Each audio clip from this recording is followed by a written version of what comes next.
on June 15th, I come not to bury Frederick III, but to praise him. Yes, that would be Kaiser Frederick III, the man who didn't start World War I. Now, a hand may go up at the back saying, well, of course he didn't start World War I. He'd been dead since 1888. Another hand might go up saying, who? Frederick III is not exactly a well-known figure. He was the middle emperor in the Year of the Three Emperors, the Drei Kaiserjahr, which is 1888. He succeeded his father, Wilhelm I, who died at the age of 90, but he only reigned for 99 days. He died of cancer of the larynx, giving way to his own son, Wilhelm II, who took the throne at a comparatively young age, at 29, and was a very belligerent individual who built Germany up into a great power, alienated and frightened most of its neighbors into a defensive alliance against it, and then deliberately triggered World War I with all the horrors, the carnage, and the consequences that that conflict involved. So why do I say Frederick III would have been different? Well, I don't say he would have been different. I say he might have been different. I'm very mindful of Tacitus's jibe about the Emperor Galba, that everybody would think he was well suited to rule if only he hadn't ruled. It's omnium consensu capax imperii nisi imperasset in Latin, which is even more biting. Trust me on that one. So maybe if he really had had a chance to rule, Frederick would have been a disappointment. But here's the thing.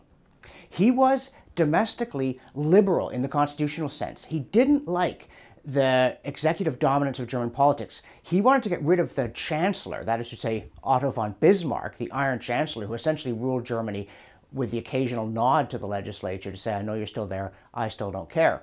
He wanted to have British-style government, the cabinet responsible to a legislature. He was actually married to Victoria's eldest daughter and very much shared her outlook because he didn't get along with his father, especially after a blistering public attack on Bismarck's intolerance of a free press. He spent a lot of time in England. He liked English ways. Now, his public life, such as it was, his father didn't think much of him and didn't allow him to do a whole lot. But he did command armies in Prussia's unifying wars with Austria and then with France. And he did want Germany unified, but he didn't want to do it through war. He hated war. He was nevertheless a distinguished army commander. He played an important role in both those wars and was decorated, not just for being the Kaiser's son. But he wrote to his wife about how much he disliked it, and after it he commented to French journalists that he disliked war so much that he would not make war. Again, maybe he would have turned sour and autocratic in power, but he might very well not have. And bear this in mind, he died at 56.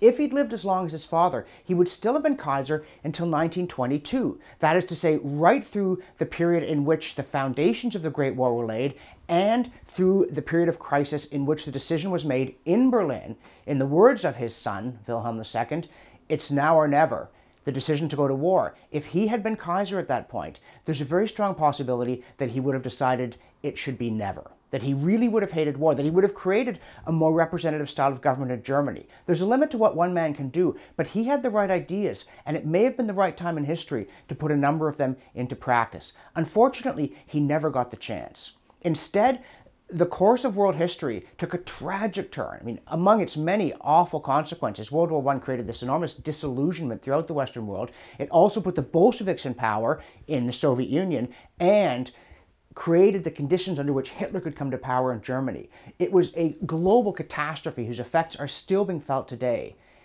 And maybe, just maybe, if Frederick III had not suffered from cancer of the larynx, none of that would have happened. I certainly think on June 15th, the day that he died in 1888, we should think positively about a man who has practically vanished from the pages of history, but who might, if he had managed to remain in them, have made many of those pages read a whole lot better than they actually turned out to do. If you're enjoying these commentaries, please visit my website, that's johnrobson.ca, and make a pledge to keep my work in production, and also keep watching The Rebel, keep subscribing to The Rebel for the news and commentary you just won't get anywhere else.